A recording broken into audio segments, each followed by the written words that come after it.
여기 앞에 서기까지 얼마나 많은 고민과 연습을 했는지 다 아시니까요. 아멘. 찬양만 기뻐 받으시는 하나님을 경배합니다. 자, 오늘은 사랑에서 경험한 부활, 이런 제목으로 함께 말씀을 나눠보도록 하겠습니다. 소망의 주님이시며 부활하신 예수님이 우리에게 주시는 평강이 오늘 이 부활절 예배에 나오신 우리 모두에게 가득하기를 주님의 이름으로 축복합니다. 어느 교회에 목사님이 신방을 가셨었는데요. 그 이제 집사님 댁에 신방을 갔는데 이 집사님이 몹시 불안해 하셨답니다. 그래서 목사님이 왜 그러시냐고, 무슨 큰 고민이 있으시냐고 그렇게 물었더니 아들이 어제 시험 점수를 가지고 왔는데 그것 때문에 불안하다는 겁니다. 그래서 시험을 너무 많이 못 봤나 보다. 이제 목사님은 이러면서 이제 위로를 하시려고 그러게 몇 점을 받아왔는데 그렇게 불안해 하시냐니까 95점을 받아왔다라고 이렇게 대답을 하신 거예요. 그래서 목사님이 깜짝 놀라셔서 아니 95점인데 왜 불안하시냐고 아드님 칭찬해 주시라고 막 이랬더니 이 집사님이 이러셨대요. 목사님 모르시는 말씀 하지 마세요. 우리 아들 평소 점수가 50점입니다. 그런데 갑자기 95점을 받아오니까 이가 분명히 사고를 친 것이 분명합니다. 그렇기 때문에 제 마음이 너무 불안합니다. 라고 하셨답니다. 그러니까 비정상적인 일이 발생했다는 것입니다. 사람은 이 자신이 갖고 있는 지식 또 상식에서 벗어날 때 불안을 느끼고 또 그것이 더 지나치면 공포로 변합니다. 예를 들어서 사랑하는 남녀가 결혼해서 아들을 낳았는데 그 아들이 원숭이다. 그럼 어떻게 되겠습니까? 수도꼭지를 틀었는데 물을 마셔야 하는데 그 수도꼭지에서 물이 콸콸콸 나오는 것이 아니라 피가 쏟아져 나온다면 그것은 공포입니다. 우리의 지식과 상식으로 마땅한 결과를 기대하고 있었는데 전혀 다른 엉뚱한 결과가 나오면 사람인 우리는 불안할 짝이 없습니다. 오늘 부활하신 예수님을 만난 여인들이 그랬습니다. 그들은 부활하신 예수님을 만날 것을 전혀, 우리 표현을 하면 1도 기도 안 했습니다. 기대 안 했습니다. 그렇다가 예수님을 만남으로 처음에는 두려움과 공포를 느끼다가 나아가서는 주님의 부활을 증언하는 믿음의 사람들이 되었습니다. 이 예수님의 부활 어떻게 경험할 수 있을까요? 오늘 말씀을 통해서 함께 생각해 보겠습니다. 먼저 그림을 보도록 하겠습니다. 이 그림은 무덤을 찾은 여인들, 이러한 제목의 윌리엄 아돌프 부게르라는 사람이 그린 작품입니다. 여러분 이렇게 조금 이해가 되시나요? 저 그림 보면서 말씀을 시작해 보도록 하겠습니다. 오늘 말씀을 보면 예수님이 십자가에 돌아가시고 난 후에 안식 후 첫날, 안식 후 첫날이니까 오늘 주일날 새벽입니다. 왜냐하면 이스라엘에서 안식일은 금요일 저녁부터 토요일 오후 저녁 6시 전까지가 안식일이기 때문에 안식 후 첫날은 바로 주일날 새벽이 되겠습니다. 그 새벽에 막달라 마리아와 야고보의 어머니 마리아 그리고 또 살로메가 죽은 예수님의 몸에 향품을 바르려고 무덤으로 가는 장면이 나옵니다. 근데 무덤으로 간 여인들이 빈 무덤을 발견하게 되었습니다. 거기다가 저 안에 보니까 누가 보입니까? 천사가 보입니다. 천사를 만났습니다. 그때 이 여인들의 마음은 어땠을까요? 무덤을 막고 있던 큰 돌이 옆으로 굴러진 것도 이상한 일인데 무덤 안으로 들어가 보니까 전혀 기대하지 않았던 천사가 거기 있는 것입니다. 천사를 보면 그 당시에는 죽는다는 이런 생각이 있었기 때문에 무섭습니다. 그런데다가 예수님의 시체가 보이지 않습니다. 무덤이 비어 있습니다. 그래서 이 여인들은 너무너무 놀랐는데 오늘 그 여인들의 상태에 대해서 8절 말씀이 이렇게 증언하고 있습니다. 8절 말씀 보시겠습니다. 몹시 놀라 떨며 나와 무덤에서 도망하고 무서워하여 아무에게도 아무 말도 하지 못하더라. 이렇게 전하고 있습니다. 몹시 놀라 이 말의 헬라어는 엑스타시스라는 말로 공포라는 뜻입니다. 떨며라는 말은 트로모스로 두려움이라는 뜻이고, 무서워하여 이 말은 포베오로 놀라서 무서워하다, 이러한 뜻입니다. 그러니까 이 여인들이 얼마나 놀랐는지를 보여주기 위해서 비슷한 단어를 세 단어나 이렇게 바꿔 쓰면서 저렇게 표현하고 있는 것을 보고 있습니다. 그래서 이 8절 말씀을 세번역 성경에서는 이렇게 번역했습니다. 세번역 성경으로 번역된 말씀 보겠습니다. 그들은 뛰쳐나와서 무덤에서 도망하였다. 그들은 벌벌 떨며 넋을 잃었던 것이다. 그들은 무서워서 아무에게도 아무 말도 못하였다. 바로 이러한 심정이 지금 이 빈 무덤, 예수님의 부활을 경험한 여인들의 모습이었습니다.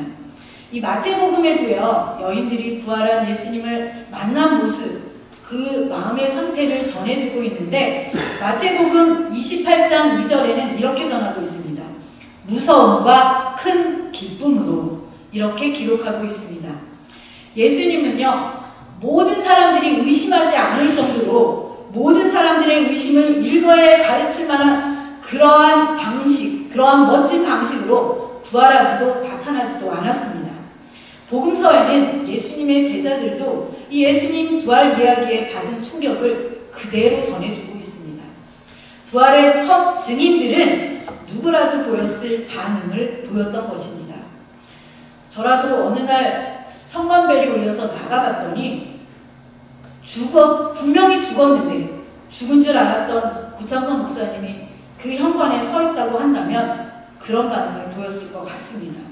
한껏 두렵고 한껏 기쁜 그런 반응 말입니다. 이 공포란 초자연과 접한 우리 사람이 접할 수 있는 당연한 반응입니다. 그러나 그 공포도 이 들려오는 소식이 믿을 수 없으리만치 너무나 좋은, 그리고 사실인 게 틀림없는 소식이라면 잇따른 기쁨에 그 공포는 순식간에 사라져버리고 말 것입니다. 예수님이 살아나셨다. 여자들은 공포와 기쁨이 교차하는 가운데 제자들에게 이 소식을 전하러 달려가는 동안에 예수님의 하셨던 말씀이 기억났을 것입니다. 혹시 여러분들도 인생을 살아가면서 이 여인들처럼 상상조차 못할 일로 공포와 두려움을 경험하신 일이 있으십니까? 근데 이 예수님의 부활을 제일 처음 목격한 사람 누구였을까요? 바로 예수님의 무덤을 지키던 병사들입니다. 이들은 역사상 가장 위대한 일을 제일 처음 목격한 증인들이었습니다. 그러나 이들은 어떻게 했습니까? 예수님의 부활을 두 눈으로 목격했음에도 불구하고 그들은 부활한 예수님의 시체를 제자들이 그들이 잘 때 도적질해 갔다, 이러한 제사장들의 말에 돈 몇 푼을 받고요, 그런 일이 있었던 것처럼 그렇게 만들어버렸습니다. 부활을 직접 목격하고도 믿음이 없는 자들은 이렇게 되지도 않는 헛소리를 떠들어댑니다. 이 모습을 보면 예수님 생애에서 만사가 늘 그랬듯이 부활을 경험한 사람들도 두 가지 이런 반응을 이끌어내고 있습니다. 첫 번째 반응은 부활을 믿고 받아들인 사람들입니다. 이 부활을 믿고 받아들인 사람들은 인생의 변화를 체험했습니다. 희망과 용기로 가득 차서 세상을 변화시키는 그러한 사람들로 살아갔습니다.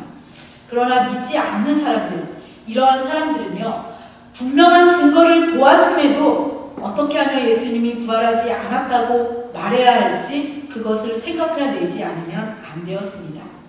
즉 예수님을 믿고 있던 믿음의 사람들은 그 믿음이 부활하신 예수님을 만나고 나서 한층 더 견고해져 갔지만, 믿지 않는 사람들은 보아도 깨닫지 못하고 부활한 예수님을 만난 경우는 한 번도 없었습니다. 이 부활하신 예수님은 누구에게 어떤 모습으로 나타났습니까? 저는 이 말씀을 준비하면서 만약 예수님의 부활이 하늘에서 엄청난 천사들이 나타나서 할렐루야 이렇게 찬양할 때 일어났더라면 얼마나 좋았을까? 이 예수님의 부활이 전혀 기대하지 않던 세상의 왕들이 달려와서 가장 값진 선물을 바치면서 부활하신 예수님의 모습을 축하했더라면 얼마나 좋았을까. 아니, 예수님을 십자가에 못 박도록 내어줬던 빌라도, 그리고 예수님을 십자가에 못 박으라고 했던 대제사장과 서기관들 그 앞에 예수님의 그 위풍당당한 모습으로 나타났더라면 얼마나 좋았을까. 이런 생각을 해보았습니다. 그런데요, 예수님께서는 이런 저의 기대, 우리의 기대와는 달리 그렇게 나타나지 않았습니다. 만약 이렇게 예수님이 나타났다면 부활이 기정사실화 됐을까요? 모든 이들이 예수님의 부활을 믿고 믿음의 주라고 받아들였을까요? 예수님의 부활은 이러한 모습이 아니라 우리의 기대하지 못했던 일상적인 모습으로 나타나셨습니다. 끼리끼리 저녁을 먹는 자리에 나타나셨고요. 두 사람이 함께 길을 걷고 있는데 그 길 위에 나타나셨습니다. 정원에서 울고 있던 여인에게도 나타나셨고, 무서움에 떠는 제자들이 숨어있던 다락방 그곳에도 나타나셨습니다.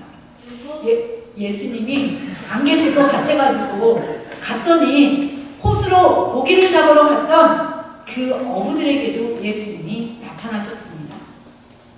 이렇게 예수님을 만났던 사람들, 두 눈으로 직접 봤던 사람들, 이 사람들은 우리보다 믿음을 갖기가 더 수월했을 것 같습니다. 그렇죠? 여러분 혹시 제자들이 부럽지 않으십니까? 두 눈으로 이분들은 살아계신 예수님을 만났습니다.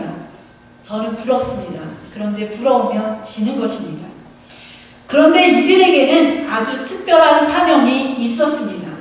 바로 예수님의 부활을 두 눈으로 목격하지 못한 오늘날 우리 같은 사람들에게 예수님의 부활을 믿게 하는 제자들과 예수님의 부활을 목격한 증인들, 이 사람들은 그러한 몫이 그들에게 사명으로 남겨져 있었습니다.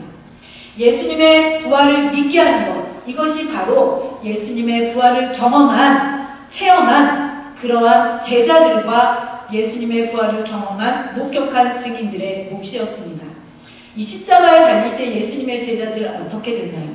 모두 다 자기들도 십자가에서 달려 죽을까봐 예수님을 모른다 하고 다 도망갔습니다.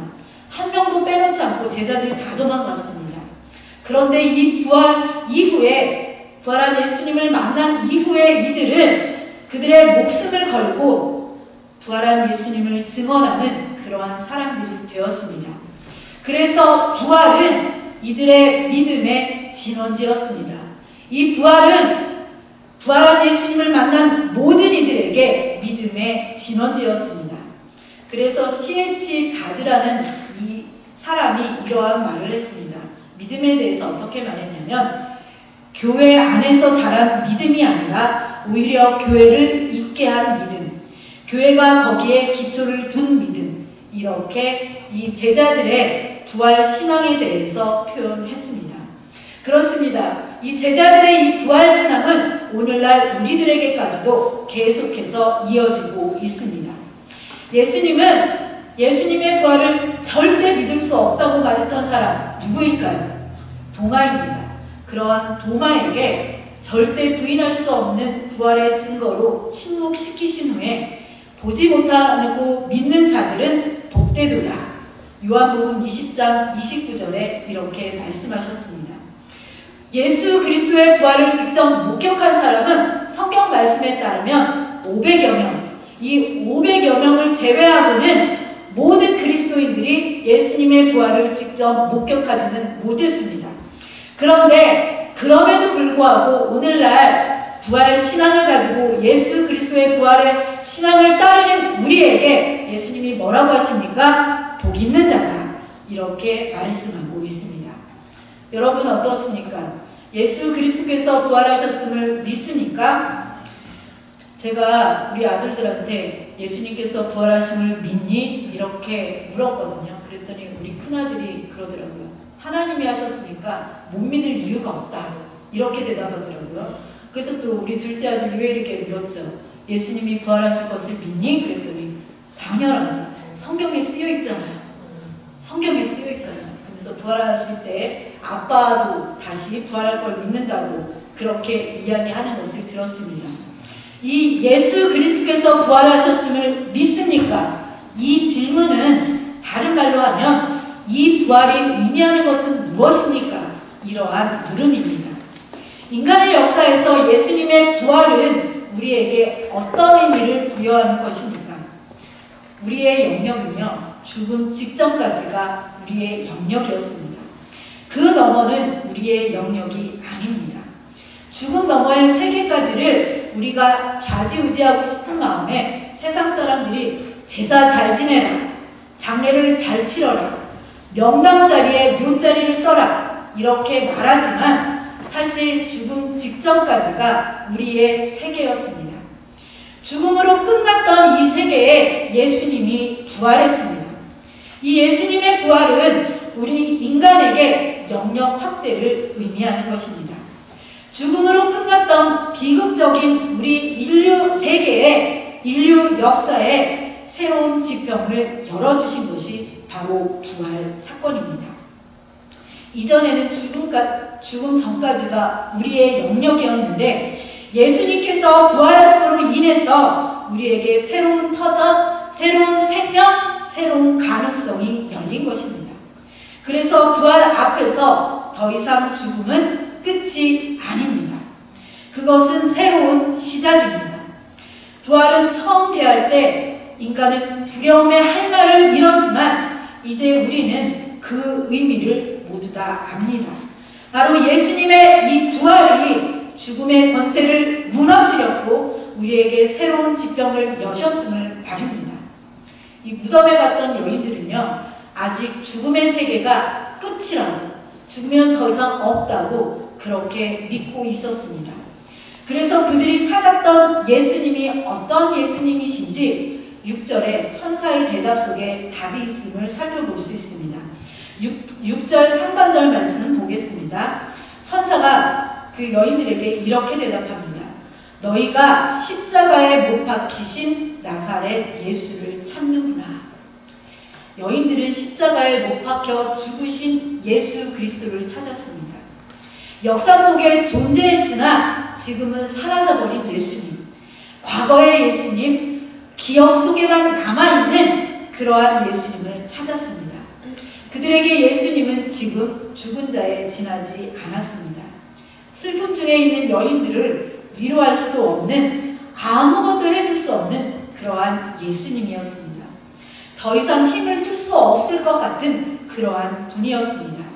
그러나 천사가 무엇이라고 말합니까? 마가복음 16장 6절 하반절 말씀, 이 말씀은 우리가 다 함께 고백으로 읽어보도록 하겠습니다. 시작! 그가 살아나셨고 여기 계시지 아니하니라. 아멘입니다. 예수님은 계속 무덤에 누워 계실 분이 아닙니다. 예수님은 이 여인들의 한숨이나 기다리는 시체가 아닙니다. 예수님의 사역은 무덤으로 끝나지 않았습니다. 인간의 역사는요, 제 아무리 똑똑하고 능력 있는 사람이라 할지라도 무덤에서 끝나지만 예수님은 무덤에서 끝나지 않았습니다. 예수님의 사역은 무덤에서 다시 시작되었습니다. 예수님은 먼 과거 속의 예수님이 아니라 현재 슬프고 아파하며 놀라서 어찌할 줄 모르는 여인들을 위로하시는 살아계시는 예수님입니다. 지금 우리와 함께 하시는 예수님, 하늘 보좌 우편에 앉아 계시는 예수님, 우리를 위해서 하나님께 여전히 간구하고 계시는 예수님, 무덤에서 끝난 것이 역사가 아니라 무덤에서 끝난 역사를 다시금 새롭게 쓰신 능력 있는 분이 우리의 주님이십니다. 주님은요, 죽음을 이기시고 살아나셨기 때문에 더 이상 장애물이 없었습니다. 더 이상 못하실 일이 없었습니다. 그러므로 부활하신 예수님을 만난 모든 사람들의 삶은 끝이 아니라 시작이고 절망이 아니라 희망이며 언제나 새 출발입니다. 죽음을 이기신 주님은 어떠한 상황 속에서도 그분의 능력으로 우리에게 새 일을 시작하기 때문입니다. 그래서 우리는 죽음 앞에서 통곡도 통곡도 하지만 기쁨의 찬송도 부를 수 있습니다. 절망도 하지만 소망도 가집니다. 사랑하는 사람과의 헤어짐, 언제나 슬픔입니다. 그러나 우리에게는 부활의 소망이 있기에 슬픔 중에도 다시 만날 설렘이 있습니다. 저나 여러분이나 고목사님을 먼저 보내서 슬픔이 있지만 부활의 소망이 있기에 설렘도 있습니다. 다시 만날 때 어떤 모습일까 상상하면서 고대합니다. 이것은 바로 죽음에서 부활하신 예수님이 계시기에 가능한 일입니다. 막달라 마리아, 야고보의 어머니 마리아, 그리고 살로메가 처음 겪어보는 일이고 전혀 생각하지 않았던 일이 발생했기에 그 당시에는 두렵고 떨렸지만 이 여인들은 부활이라는 기적을 처음으로 경험한 사람들입니다. 이 여인들이 부활의 기적을 처음으로 경험한 원인 어디에 있을까요? 그것은 주님을 사랑하는 마음에 있었습니다. 그들은 예수님이 십자가를 질 때에 그곳에 있었습니다. 아리마대 사람 요셉이 예수님의 시체를 장사할 때도 그곳에 있었습니다. 그래서 예수님의 무덤이 어디에 있는지를 확인했습니다. 그리고 예수님의 몸에 발라드릴 아주 비싼 향품도 예수님께 드리려고 샀습니다. 안식일이 지나기를 기다리면서 날이 밝자마자 비록 죽은 예수님이지만 그 예수님을 보고 그 몸에 향품을 발라드리면서 예수님에 대한 사랑을 표현하려고 예수님의 무덤으로 달려갔습니다. 이들이 예수님의 무덤을 향해서 달려갔을 때만 해도 예수님이 다시 살아난다든지 또한 부활하셨다든지 이런 거 기대하지 않았습니다. 아니, 이런 것은 생각하지도 못했습니다. 여인들은 부활을 기대하고 예수님 무덤에 간 것이 아니기 때문입니다. 단지 생전에 주님 사랑에 대한 기억을 쫓아서 향품을 발라드리고 예수님에 대한 사랑을 표현하기 위해서 찾아간 것입니다.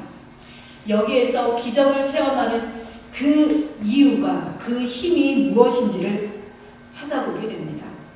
무덤을 찾아간 세 여자가 부활의 기적을 경험할 수 있었던 것은 바로 사랑에서 시작됐습니다. 여러분, 부부 일심동체라는 말이 있지 않습니까? 그 말은 사랑하는 사람에게는 무언가 통하는 것이 있다, 이러한 뜻입니다. 그래서 사랑하는 사람은 죽어도 함께 있습니다.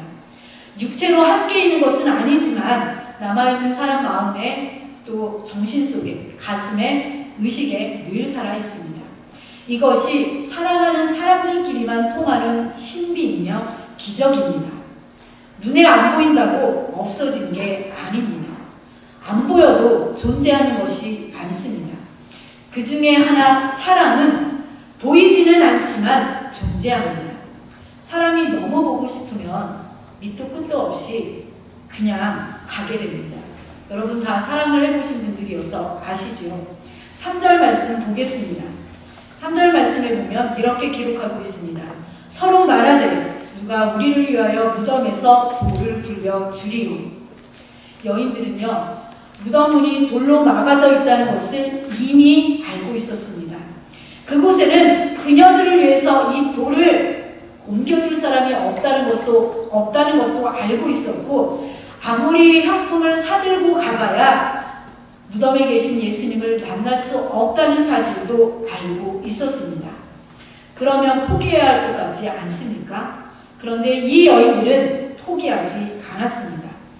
뻔히 안 되는 줄 알면서도, 상황이 어려운 줄 알면서도 이들은 무덤으로 달려갔습니다. 무엇이 이들이 무덤으로 가도록 만들었을까요?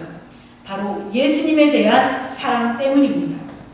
이 여인들의 사랑은 이 여인들의 신앙이었고 믿음이었습니다. 예수님을 너무나 사랑하기에 무조건적으로 무덤으로 달려간 것입니다. 비록 무덤에 들어갈 수는 없어도 예수님을 못 본다 할지라도 그냥 앉아있을 수가 없었습니다. 그래서 무작정 무덤으로 달려간 것입니다. 허탕을 쳐도 좋았습니다. 주님을 위해서 허탕을 치는데 괜찮다는 것입니다. 그런데 이런 신앙에는요, 항상 보상이 있습니다. 예수님을 사랑 온전히 나아가는 신앙이기 때문입니다. 가보니 무덤을 막고 있던 돌은 이미 굴러져서 사라져버렸습니다. 하나님이 하신 것입니다. 하나님이 앞서가시면서 이미 여인들에 대한 사랑의 보상으로 기적을 이루고 계셨습니다. 하나님은 하나님을 사랑하는 당신의 사람들을 결코 실망시키지 않습니다. 그래서 꼭 필요한 것을 주십니다. 이것이 바로 사랑의 능력입니다. 사랑은 우리를 멈추게 하지 않습니다. 무슨 일이든 하게 만듭니다.